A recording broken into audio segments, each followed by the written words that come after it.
히스기야가 얼굴을 벽으로 향하고, 여기 얼굴을 벽으로 향하고, 그러니까 인간적인 방법에 대한 기대를 완전히 끊었다라는 것을 말하고 있는 겁니다. 얼굴을 벽으로 향하고 여호와께 기도하여 가로되 여호와여 구하오니 내가 주의 앞에서 진실과 전심으로 행하며 주의 목전에서 선하게 행한 것을 뭐라고요? 추억하옵소서. 그러니까 주님 앞에 내가 전심으로 행했던 거, 주님 앞에 내가 선하게 행했던 거, 주님과 함께 했던 그 시간들을 자신의 그 죽음 앞에서 하나님께 부르짖었던 것은 그걸 추억해 달라라는 외침이었죠. 우리도 그러지 않을까요? 우리가 죽음 앞에서 이제 내 인생을 마감할 때쯤 하나님께 무엇을 말씀하시겠습니까? 추억하옵소서. 그동안에 많은 추억들이 이렇게 생각이 날 것 같습니다. 나쁜 추억도 있을 거고, 좋은 추억도 있을 거고, 정말 생각하기 싫은 추억들도 있을 거고요.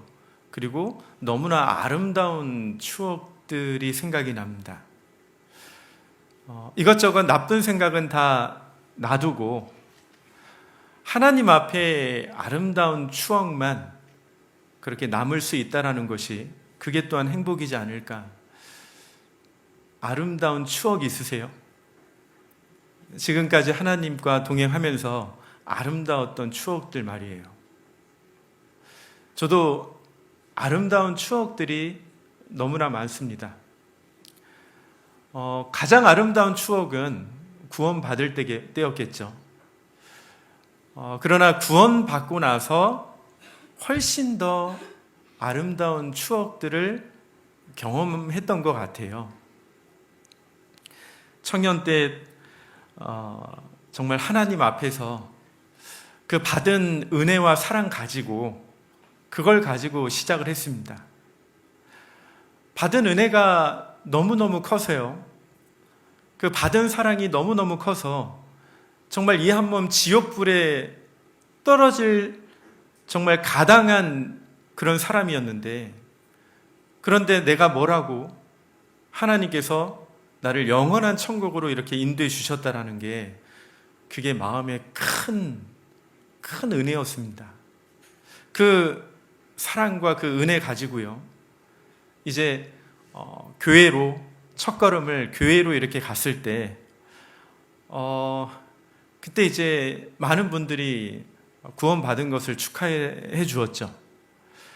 그리고 점점 시간이 지나면서 말씀을 이렇게 쭉 듣는데요, 정말 말씀 들으면서 눈물이 참 많이 났습니다.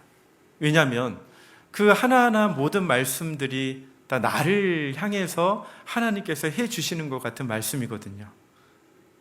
내가 너를 사랑하노라. 나의 힘이 되신 여호와여, 내가 주를 사랑하나이다. 주님이 말씀하시면 시편에 있는 말씀들이 다 나의 그 간증 같았어요. 음침한 골짜기를 다닐지라도 해를 두려워하지 않을 것은 주께서 나와 함께 하심이라. 시편에 있는 하나하나의 구절들이요, 다 하나님을 향한 저의 간증이었습니다. 지하철을 타고 퇴근을 하면서 성경을 보는데 창세기에 있는 요셉의 이야기를 쭉 보는데 너무나 드라마틱한 이야기들이었습니다. 그 남의 가정사 이야기인데요, 그렇게 눈물이 나요. 왜냐하면 그 요셉의 이런 말씀이 기록이 되어 있거든요. 여호와께서 요셉과 함께 하심이라. 이 말씀이 내 삶 가운데 주님이 또 함께 하시는구나라는 것을 그때 깨닫게 되었습니다. 성경 안에 있는 모든 사건들과 모든 동화 같은 그런 이야기들이 나의 삶과 이렇게 연결되어 있다는 것을 알게 됩니다. 왜냐하면 하나님은 시간과 공간이 없기 때문에요. 성경을 보는 순간 그 모든 사건들이 현재와 연결이 되는 거예요. 놀랍죠? 성경을 통해서 하나님이 누구인지를 더 정확하게 알게 되는 겁니다. 하나님의 뜻이 무엇인지를 점점 더 정확하게 알게 되죠. 베델의 그 늙은 선지자, 혹시 아마 기억나실지 모르겠지만 진짜 선지자와 거짓 선지자의 이야기가 열왕기상에 기록이 되어 있는데, 그 진짜 선지자가 여로보암에게 그 죄를 경고하고 그리고 나서 돌아오는 길에 하나님께 이런 이야기를 듣습니다. 너는 가다가 절대 뒤도 돌아보지 말고 누가 와서 말하거든 먹지도 말고 마시지도 말고 너의 갈 길을 가라, 이렇게 이제 얘기를 하거든요. 근데 한 베델에 있는 늙은 선지자가 그 선지자가 어디를 가더냐 이제 자기 아들들에게 물어보죠. 그리고 나서 여차여차 저기를 가고 있습니다. 그때 그 늙은 선지자가 따라가가지고 그 진짜 선지자에게 이렇게 얘기합니다. 나도 당신과 같은 선지자야. 하나님이 당신을 영접하라고 했어. 그러니 당신 우리 집으로 와서 먹을 것도 먹고 물도 마시고 좀 쉬다 가라고. 근데 이 진짜 선지자가 그 얘기를 딱 듣는 순간 어땠을까요? 헷갈렸을 법하기도 합니다. 왜냐면은 갑자기 그 자기가 진짜 선지자고 나도 당신과 같은 선지자라, 그러니까 먹고 마셔도 된다. 그리고 나서 그 진짜 선지자가 가서 먹고 마시고 결국 사자에게 물어뜯겨 죽습니다.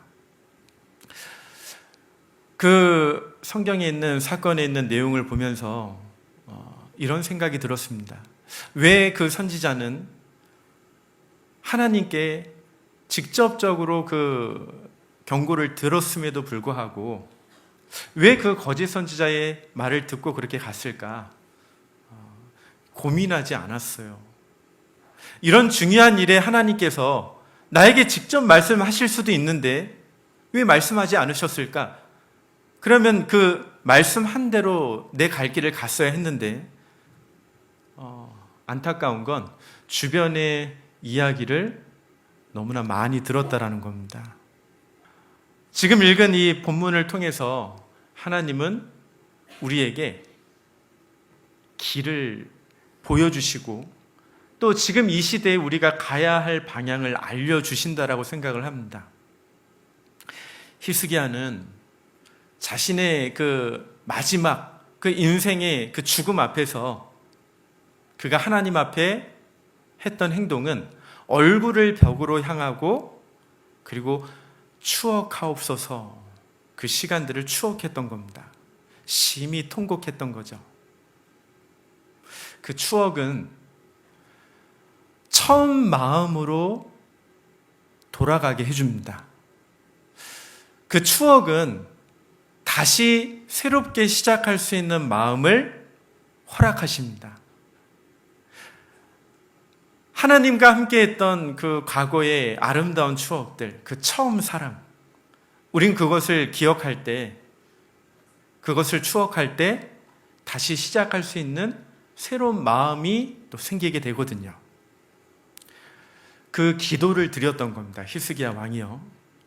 그 기도를 드린 그 응답은 어땠을까? 여기 4절에 보시면요. 4절. 이에 여호와의 말씀이 이사야에게 임하니라. 가라사대 너는 가서 히스기야에게 이르기를 내 조상 다윗의 하나님 여호와께서 이같이 말씀하시기를 내가 내 기도를 들었고 내 눈물을 보았노라. 여기 보시면 내가 내 기도를 들었고 그랬거든요. 이런 생각 들지 않으셔요? 하나님은 우리 기도를요, 기다렸다라는 듯이 바로 즉시 그 기도에 응답해 주고 싶어 하시는 하나님이라는 사실을요. 이 말씀을 보면요, 하나님은 그 기도에 기다렸다라는 듯이, 그러니까 나의 기도를 기다리시고 지금이라도 즉각적으로 그것에 대해서 응답해 주기를 원하시는 분이 누구라고요? 하나님이시라는 거예요.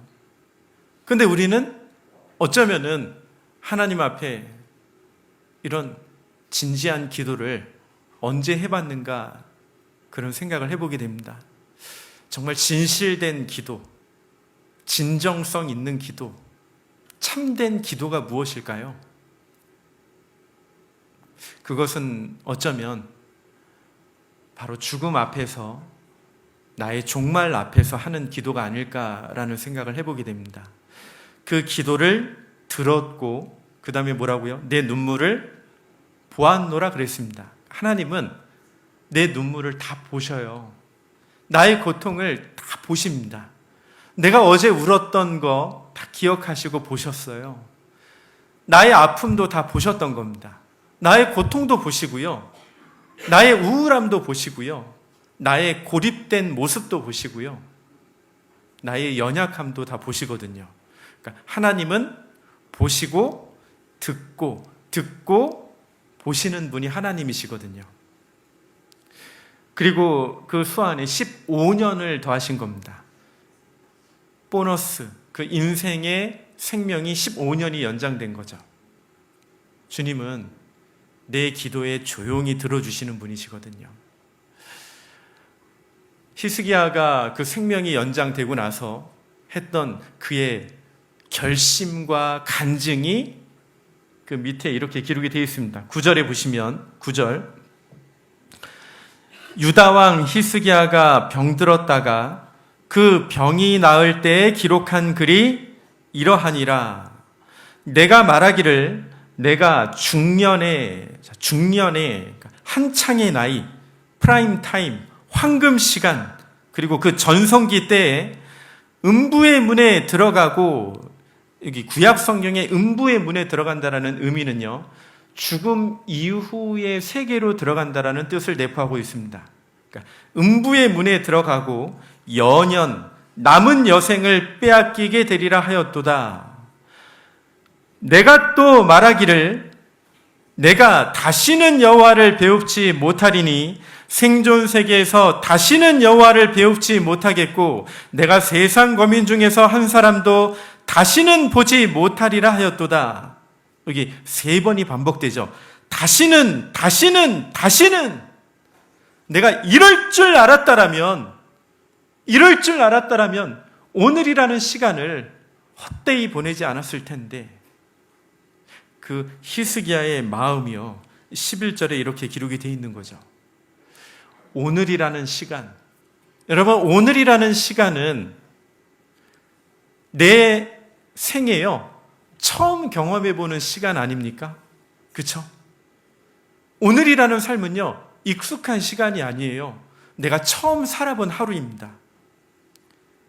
나에게 가장 소중한 하루가 바로 지금이라는 거 아십니까?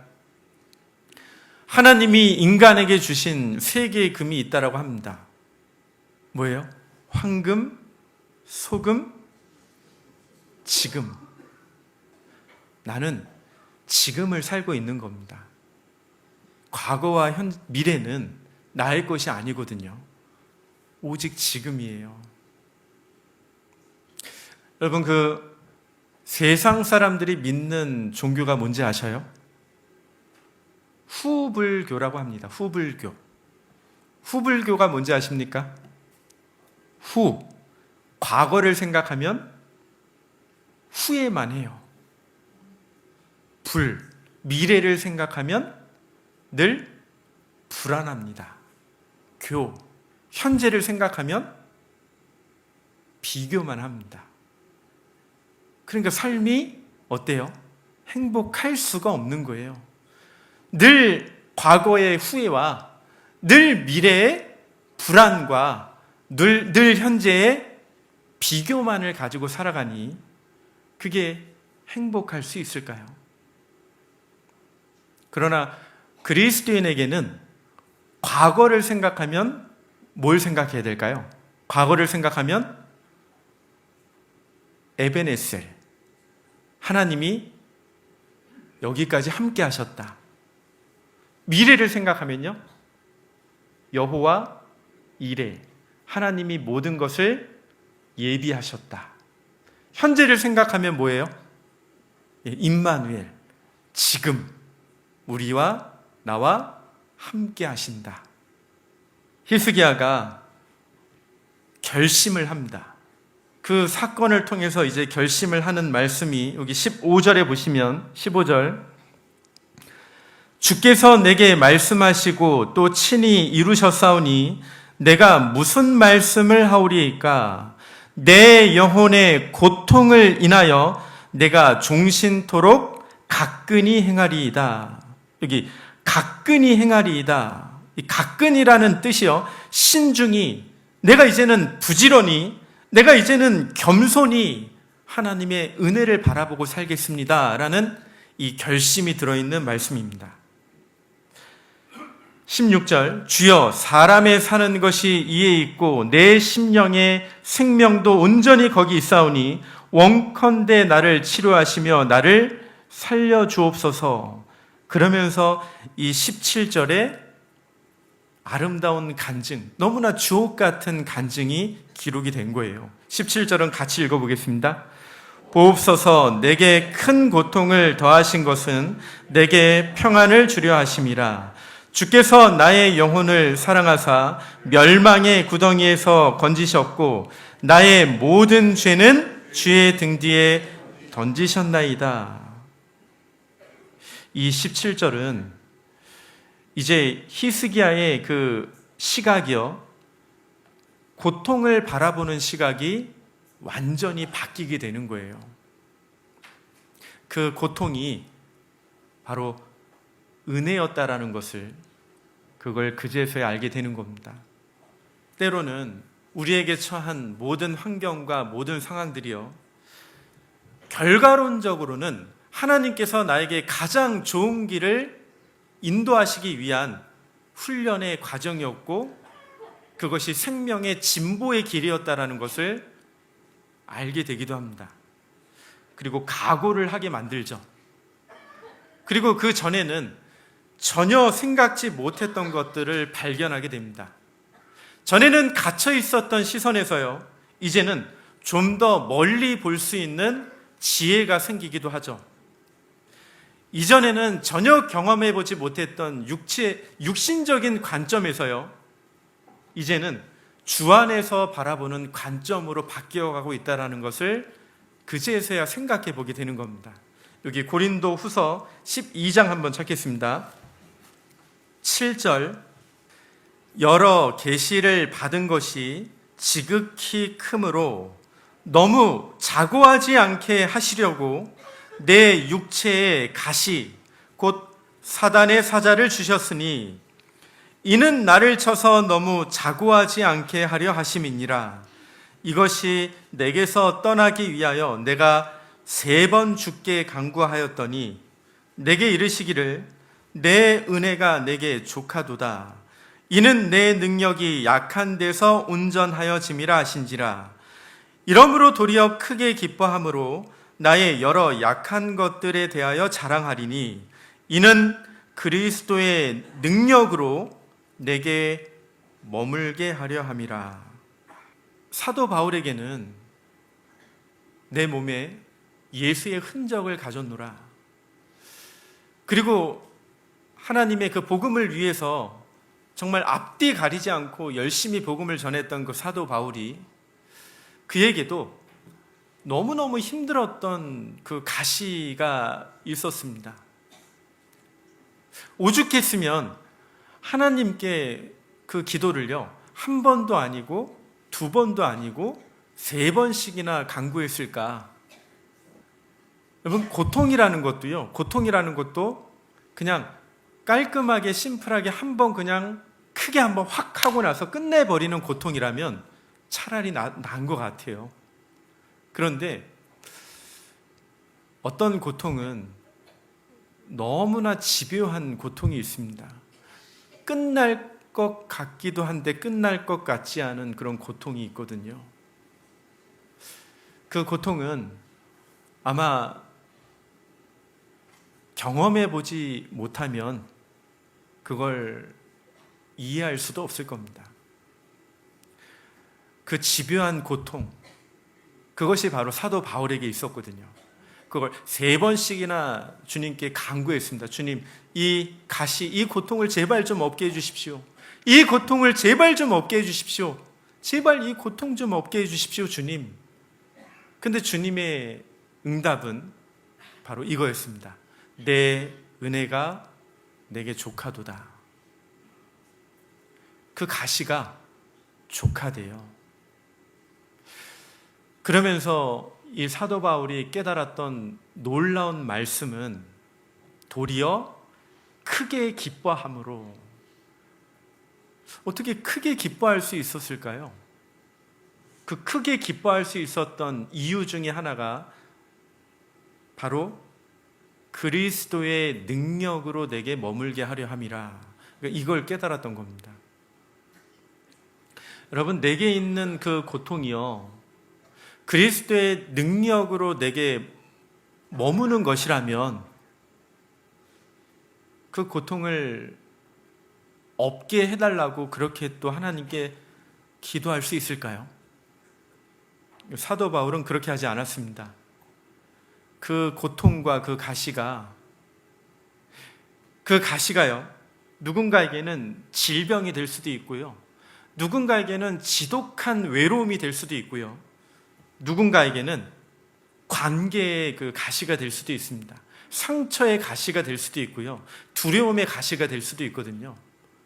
그런데 그것이요, 바로 그리스도의 능력으로 내게 머물게 하는 거래요. 그것은 나에게 필요한 거랍니다. 그게 은혜라는 거거든요. 그 은혜를 주셨다라고 얘기합니다. 이것이 답이었습니다. 내 생각, 내 지식, 나의 달란트, 나의 계획, 이런 것들이 내게 기뻐하게 되는 것이 아니라 내 능력이 약한 데서 온전하여진 것, 그 약함 가운데서 그리스도의 능력을 발견한 것입니다. 로마서에 보면은 우리가 아직 연약할 때에 그리스도께서 경건치 않은 자를 위하여 죽으셨도다, 이렇게 기록이 되어 있습니다. 우리가 연약할 때 그때 구원을 받은 거거든요. 근데 그 연약할 때라는 그 원어, 그 내용에 보면 뜻이 이렇습니다. 아무 능력이 없다. 그리고 가망 없다. 우리가 언제 구원받았는지 아셔요? 가망 없을 때 구원받은 겁니다. 아무것도 할 수 없을 때 구원받은 겁니다.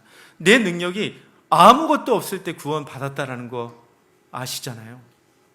내가 받은 그 은혜는 나의 그 고난과 나의 연약함 안에서 받은 너무나 아름다운 선물이라는 겁니다. 자, 그 가시는 큰 고통을 주지만 결국은 그리스도의 능력이 내게 머물기 위한 은혜였습니다. 시편 66편 9절, 그는 우리 영혼을 살려두시고 우리의 실족함을 허락지 아니하시는 주시로다. 하나님이여, 주께서 우리를 시험하시되 우리를 단련하시기를 은을 단련함 같이 하셨으며 우리를 끌어 그물에 들게 하시며 어려운 짐을 우리 허리에 두셨으며. 12절은 같이 읽겠습니다. 사람들로 우리 머리 위로 타고 가게 하셨나이다. 우리가 불과 물을 통행하였더니 주께서 우리를 끌어내사 풍부한 곳에 들이셨나이다. 이렇게 다른 번역에 보면요, 우리의 머리를 짓밟게 하시니 라는 뜻을 가지고 있습니다. 히브리어로요, 히르카부타 레로시에누 바누라는 뜻을 가지고 있는데, 이 말의 의미는 전쟁에서 패한 자가 받을 굴욕, 수치를 뜻하는 말입니다. 그 굴욕 받으신 적 있으셔요? 수치 받으신 적 있으세요? 구원받은 그리스도인의 삶에 우리의 머리를 짓밟게 하는 그런 일들이 반드시 있다라는 겁니다. 언제요? 이 복음을 전할 때요. 여러분, 우리 그리스도인의 삶은요, 짓밟힐 수밖에 없습니다. 우리 그리스도인의 삶은요, 눌릴 수밖에 없거든요. 우리 그리스도인의 삶은요, 힘들 수밖에 없습니다. 우리 그리스도인의 삶은요, 점점 낭만 가운데 빠질 수도 있거든요. 그런데 기억할 것은 그리스도의 능력이 함께 하고 있다는 겁니다. 그 순간마저도요. 여러분, 신앙은 예수님만 있으면 됩니다. 그분이 나를 죽기까지 사랑하셨다라는 그 사실 하나면 족한 거 아닙니까? 그거 말고는 다 의미 없지 않습니까? 그렇게 살았으면 좋겠습니다.